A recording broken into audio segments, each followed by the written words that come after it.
Assalamualaikum warahmatullahi wabarakatuh.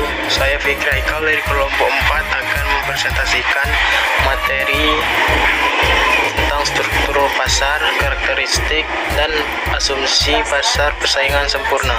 Struktur pasar ialah informasi tentang perilaku usaha dan kinerja pasar yang dijelaskan melalui keadaan pasar. Jadi struktur pasar dapat diketahui melalui konsentrasi pasar. Struktur pasar dapat dibedakan menjadi dua, yaitu struktur pasar persaingan sempurna dan pasar persaingan tidak sempurna. Karakteristiknya: 1. Banyak penjual dan pembeli. 2. Produk yang ditawarkan terkesan homogen. 3. Setiap perusahaan yang mudah untuk masuk dan keluar pasar. 4. Tidak ada biaya transportasi dan periklanan. 5. Bebas dari campur tangan pemerintah. 6. Kedua pihak dalam transaksi memiliki pengetahuan lengkap tentang harga dan kondisi pasar. Lalu asumsi persaingan pasar sempurna. Ada banyak penjual dan pembeli di pasar sehingga penjual maupun pembeli tidak dapat mempengaruhi harga barang. Produsen mencari keuntungan maksimal sedangkan konsumen mencari kepuasan maksimum. Produsen dan konsumen mempunyai kebebasan untuk keluar masuk pasar.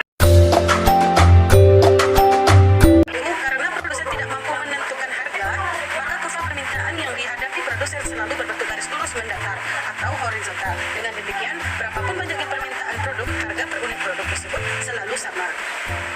Ini adalah contoh bagannya. Ini contoh bagannya. Di sini di keterangannya, berapapun jumlah permintaan produk karena harga per unit tidak berubah, maka kurva yang terbentuk adalah garis lurus mendatar atau kurva elastis sempurna. Ingat bahwa karena harga tidak berubah, maka tambahan keuntungan dari setiap tambahan satu unit produk yang terjual selalu sama dengan harga produk dalam harga ini P sama dengan MR. Kemudian kita masuk ke equilibrium di pasar persaingan sempurna. Pada hakikatnya terdapat dua tingkat equilibrium di pasar persaingan sempurna, yaitu equilibrium produsen secara individual yang dikatakan dengan dalam persaingan sempurna, produsen dikatakan mencapai equilibrium apabila memperoleh keuntungan maksimal atau maksimum profit. Yang kedua yaitu equilibrium pasar secara keseluruhan. Sementara pasar secara keseluruhan akan mencapai equilibrium jika seluruh output dari setiap produsen berada dalam equilibrium dan jumlah output tersebut sama dengan jumlah permintaan konsumen. Equilibrium dalam jangka pendek. Equilibrium jangka pendek tercapai apabila produsen memperoleh laba maksimal dalam jangka pendek atau short run maximum profit, atau jika produsen mendapatkan kerugian minimum jangka pendek atau short run minimum loss. Keseimbangan jangka pendek dalam bentuk keuntungan maksimum. Keuntungan maksimum jangka pendek tercapai jika yang pertama, marginal cost atau MC sama dengan marginal revenue atau MR sama dengan P.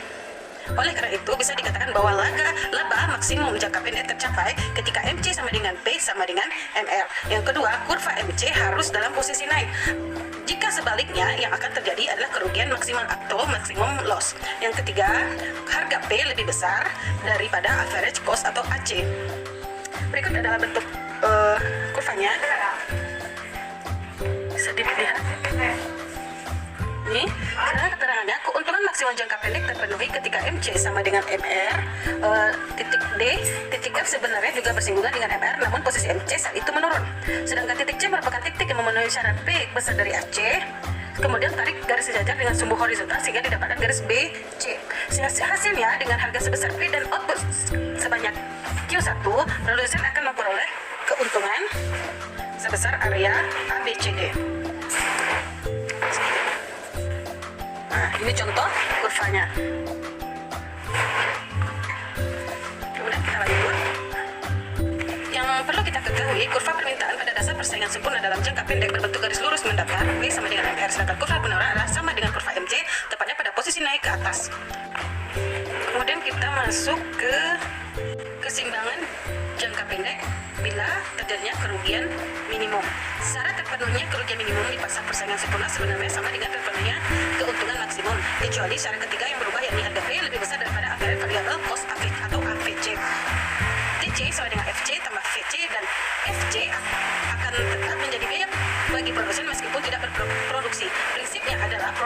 ketiga mengalami kerugian dalam jangka pendek asalkan biaya variabel VC yang dikeluarkan produsen masih tertutupi oleh hasil penjualan. Dengan demikian, syarat-syarat terpenuhnya kerugian minimum jangka pendek adalah sebagai berikut. Yang pertama, NC sama dengan MR sama dengan P. Yang kedua, kurva NC naik ke atas, dan yang ketiga, P besar dari AVC. Jadi,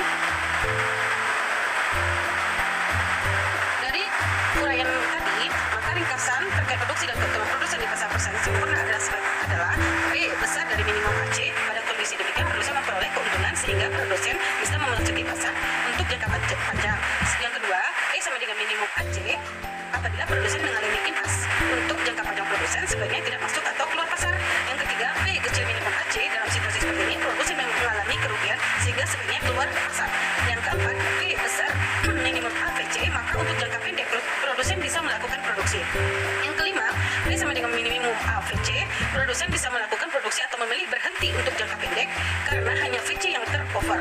Kondisi ini disebut sebagai titik henti produksi. Yang keenam, P kurang dari minimum AVC, produsen semestinya melakukan penghentian produksi karena VC tidak tercover pada hasil penjualan.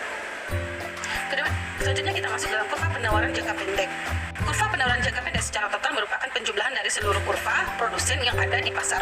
Contohnya, misal di pasar persaingan sempurna terdapat produsen A dan B, maka terbentuknya kurva penawaran masing-masing produsen bisa dilihat pada gambar berikut. Contoh, kurva penawaran produsen secara individual bisa dilihat masing-masing kurva. Itu adalah produsen digambarkan dengan P1 dan yang B produsen dengan P2.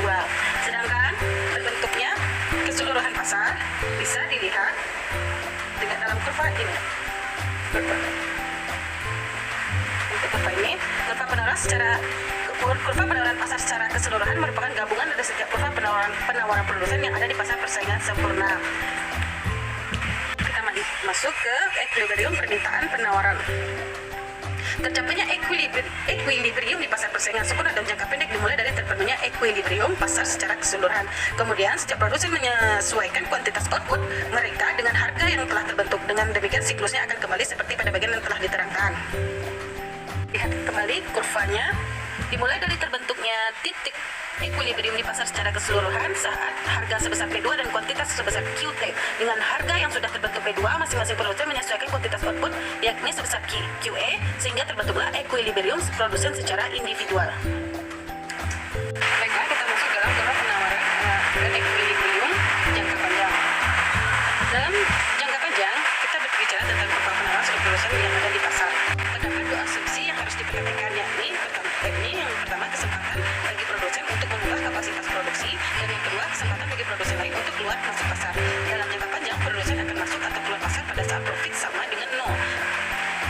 Penjelasannya, yang pertama, equilibrium satu produsen dalam jangka panjang tercapai ketika P sama dengan MC. Ini kondisi maksimalisasi profit. Pada saat itu P juga sama dengan minimum average cost atau AC sehingga profit adalah 0. Yang kedua, karena dari hal tersebut terbentuklah kurva penawaran jangka panjang untuk keseluruhan pasar. Karena saat profit sebesar 0 adalah setara dengan minimum AC, maka kurva penawaran yang terbentuk berupa garis lurus mendatar atau kurva elastis sempurna. Yang ketiga, setiap harga yang berada di atas level tersebut, P besar dari minimum AC akan menghasilkan profit sehingga mendorong produsen lain untuk memasuki pasar dan menambah kuantitas produk yang ditawarkan. Sementara harga di bawah level P kurang minimum AC akan mendorong produsen keluar pasar atau mengurangi kuantitas penawaran produk. Hal ini bisa kita lihat dari kurva dan penjelasan dalam jangka panjang produsen akan masuk atau keluar pasar ketika profit mencapai 0. Pada saat tersebut P sama dengan minimum AC. Kurva sebelah kiri, kemudian setiap produsen menyesuaikan diri untuk memastikan setiap permintaan sesuai dengan harga yang berlaku. Yang kedua, konsekuensinya kurva penawaran jangka panjang di pasar persaingan sempurna berbentuk garis lurus mendatar atau elastis sempurna. Sebagai catatan, terdapat kasus tertentu ketika kurva penawaran tidak elastis sempurna. Hal ini bisa diakibatkan perbedaan pada biaya atau cost yang dikeluarkan masing-masing produsen atau karena terbatasnya kuantitas faktor produksi yang digunakan. Kemudian kita masuk ke dalam pengaruh perubahan permintaan pada equilibrium jangka panjang.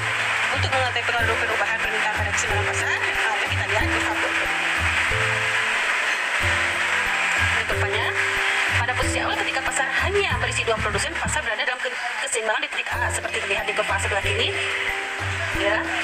Peningkatan permintaan dari Q1 ke Q2 mendorong kenaikan harga dari P1 ke P2 sehingga menggeser titik equilibrium dari A ke B sekaligus mendapat besarnya profit yang diterima produsen. Dalam jangka pendek, keseimbangan pasar secara keseluruhan akan bergeser dari A ke segi sebelah kanan.